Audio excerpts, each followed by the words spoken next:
Is Marcus Rashford's Barcelona dream dead already? Blaugrana weighing up sending Man United outcast back to Old Trafford early amid loanees' lost displays. Barcelona are reportedly considering whether to send Marcus Rashford back to Manchester United, less than 2 months after signing him on a season-long loan. What happened? Rashford only joined the Spanish champions on a temporary basis in July, with the club successfully registering him with La Liga the following month. The England international had previously been exiled, alongside Jadon Sancho, Alejandro Garnacho, Antony, and Tyrell Malacia, by United manager Ruben Amorim. The bigger picture. However, according to a report in El Nacional, the Barcelona hierarchy are contemplating canceling Rashford's loan move amid concerns over his performances.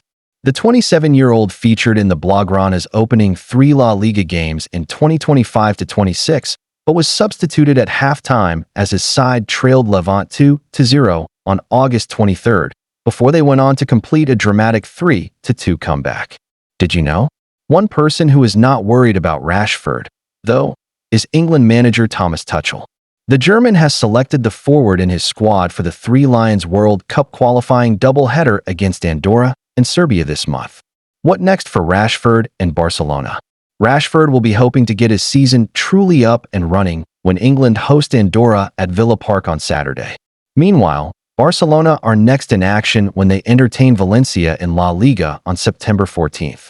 Hansi Flick's men took 7 points from a possible 9 in their first 3 league fixtures in 2025-26, defeating Mallorca and Levante and drawing with Rayo Vallecano. Why Tuchel's verdict is bad news for Barcelona and Man United. Rashford has always been a left winger. Once he evolved his game after breaking through as a striker. However, during his Aston Villa loan and now at Barcelona, the talk of him playing as a striker has gained momentum. Hansi Flick has lauded his qualities as a potential striker, and a part of the reason why Barcelona even wanted him is because of his ability to play as the number 9. However, after only 3 games, Flick has decided he would rather have Ferran Torres as his striker. With Rafinha's place on the left nailed on and Lamine Yamal playing on the right, Rashford is already a squad player. When Robert Lewandowski returns from injury, the attacking competition will push him further down the ranks, which is bad news for everyone involved. Rashford's contract at Old Trafford runs until 2028, and Barcelona have an option to buy him, not an obligation. They can clearly avoid taking that up. United will be left with another high earner on the fringes of the squad just as they shift out too, because Jadon Sancho and Casemiro's contracts expire next summer. For everyone's sake, it would be in Rashford's best interest to start flourishing as a striker for Barcelona so Tuchel changes his mind. Or becomes undeniable as a left winger that Barcelona consider him as a genuine competition for Rafinha instead of as his backup. Thanks for watching. Stay for the next content. Don't forget to like and subscribe. Arsenal could have a chance to sign coveted attacker in January. During the summer transfer window, Arsenal were among the clubs reportedly interested in signing Real Madrid forward Rodrigo, who has struggled for regular playing time under the club's new manager, Xabi Alonso. The Brazilian attacker was widely expected to be among those whose futures might be reassessed following the managerial change, making him a potential target for the Gunners as they look to strengthen their squad. Despite Arsenal's interest, Alonso continued to publicly back Rodrigo throughout the window. The Spanish coach was reluctant to part with any member of his squad prematurely, preferring to evaluate the players himself before making decisions about their futures. As a result, the transfer window closed without an opportunity for Rodrigo to leave, leaving the Brazilian at Real Madrid for the time being. Arsenal, however, remain attentive to the situation. According to TBR Football, the attacker's future will likely be revisited at the end of 2025, with the first half of the 2025-26 season serving as a period for Rodrigo to assess his prospects at Real Madrid. He reportedly intends to evaluate how much game time he receives before making any decisions regarding a potential move. This approach could make the January transfer window a key opportunity for Arsenal. If Rodrigo determines that his chances of regular football remain limited, the club will be well positioned to attempt a move and add him to their squad. His versatility, technical ability, and attacking threat make him a highly attractive prospect for Mikel Arteta's side. Potential impact at Arsenal. Rodrigo's addition would bring world-class quality to the Gunners' attack. Known for his pace, dribbling ability, and eye for goal, he could complement Arsenal's existing offensive options while also providing flexibility across the forward line. His ability to operate on either flank or through the middle would give Mikel Arteta more tactical variety and unpredictability in the final third. With injuries and fixture congestion likely over the course of the season, integrating a player of his caliber could prove decisive in sustaining the team's challenge on multiple fronts. Moreover, Rodrigo's Champions League experience at such a young age highlights his maturity and winning mentality, qualities that could be invaluable in Arsenal's push to compete both domestically and in Europe. Bringing him into a squad already packed with youthful energy and ambition could elevate the team to the next level, bridging the gap with Europe's elite. Arsenal are closely monitoring Rodrigo's situation at Real Madrid, with the January window seen as a key chance to land the Brazilian. A move would signal intent, boosting their attack and underlining their ambition to compete for major honors. Thanks for watching. Stay for the next content. Don't forget to like and subscribe. Liverpool have already agreed personal terms for defender transfer in 2027. Liverpool saw a late move for Crystal Palace and England star Mark Guéhi fall apart at the last minute on deadline day, but work has already been done on another deal that will be completed in 2 years' time. Liverpool already have the perfect alternative to Mark Guéhi, with reports claiming a plan is already in place to re-sign former star Jarell Quansah. The Reds' academy graduate left Anfield in the summer in a £35 million move to Bayer Leverkusen, and that left Liverpool needing a potential replacement. Guéhi was identified as that man, albeit a move collapsed late on deadline day, with Crystal Palace unable to find a replacement. Quansah's eventual Anfield successor could actually end up being Quansah himself. In the deal that took him to Germany, Liverpool managed to slot in a buyback clause that will become active in the summer of 2027. According to the Liverpool Echo, the Reds would then have the chance to bring the defender back to Merseyside for a fee of £51 million.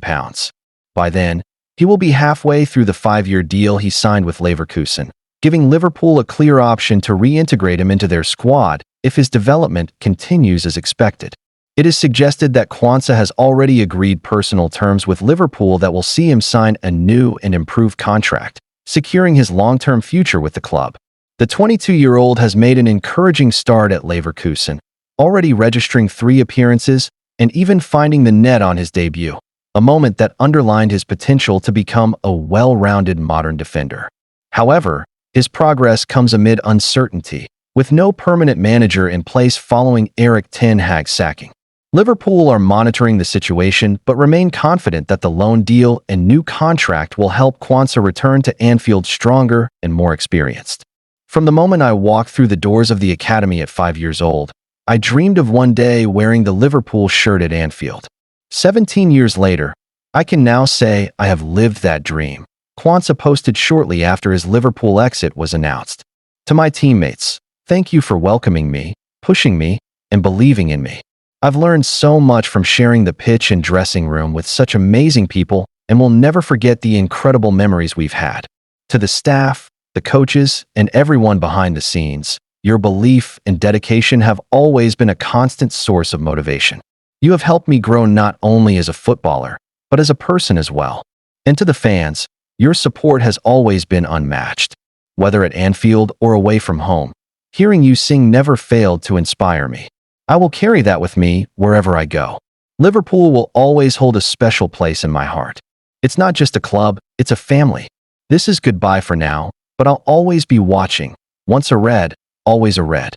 Away from Quansah, Liverpool also pressed on with another plan for the future this summer as they signed promising Italian defender Giovanni Leone from Parma. He is thought to have cost the Reds around £26 million. Thanks for watching. Like and subscribe. Bruno Fernandes publicly calling out Alejandro Garnacho speaks volumes after Chelsea's sale. Alejandro Garnacho got a move to Chelsea this summer after falling out with Ruben Amorim, but Bruno Fernandes' past comments on the ex-Manchester United winger could serve as a warning to his new club. Bruno Fernandes claimed that Alejandro Garnacho didn't have the best attitude when he broke through the Manchester United Youth Academy. The 21-year-old has now parted ways with the club altogether after finally securing his move to Chelsea. The Argentine winger signed his first professional contract with the Red Devils back in 2022 after making the move from Atletico Madrid 2 years prior. However, United club captain Fernandes claimed Garnacho didn't have the best attitude when he made the step up to the first team under Erik ten Hag. Speaking in November 2022, after Garnacho scored the winning goal in a Europa League group stage game against Real Sociedad, Fernandes told BT Sport, "He was good, but he knows we expect a lot from him. He's still really young, doing really well. At the beginning of the season, he was not at his best. On the preseason tour, he did not have the best attitude. That's why he didn't get his chance until now. He's getting his chances because he's training better. He's having the correct attitude." Garnacho received a wealth of opportunity in his first season for the Red Devils, racking up 3 goals and 2 assists in the Premier League from 19 appearances. And while the youngster also initially looked to be a part of Ruben Amorim's plans when the Portuguese tactician arrived as Ten Hag's successor, things changed heading into the summer. Amorim's decision to deem Garnacho surplus to requirements at Old Trafford came after the winger publicly questioned the decision to bench him for the Europa League final loss to Tottenham Hotspur. Garnacho only came on in the second half of the 1-0 loss in Bilbao. After the match, he told the media, "Until we reached the final, I played every round.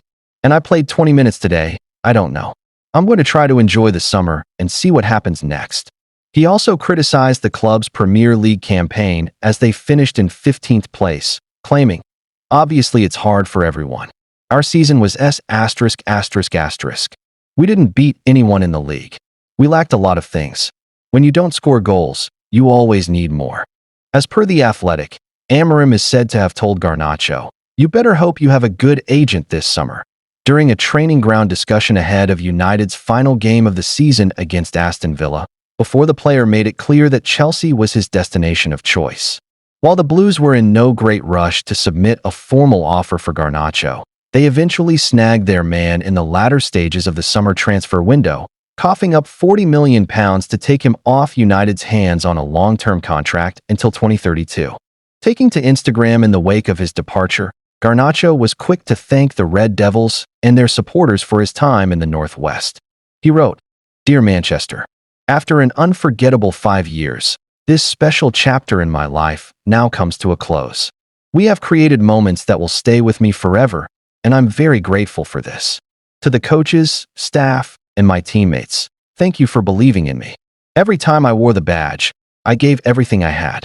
I leave proud of what we achieved together and excited for what's to come. Wishing the club nothing but success for the future, while I look forward to giving my all in the next chapter of my career." A number of Garnacho's United teammates were quick to reply to the post, with Kobbie Mainoo writing, "All the best, bro," while former Red Devils defender Sam Murray added, "All the best, hermano," and the likes of Matthijs de Ligt, Joshua Zirkzee, Rasmus Højlund, and Fernandes liked the post. Chelsea fans will unfortunately have to wait a little while before they see Garnacho in action for his new club, given the current international break. The Blues return to action come Saturday, September 13th, when they face Brentford at the GTEC Community Stadium. Thanks for watching. Like and subscribe.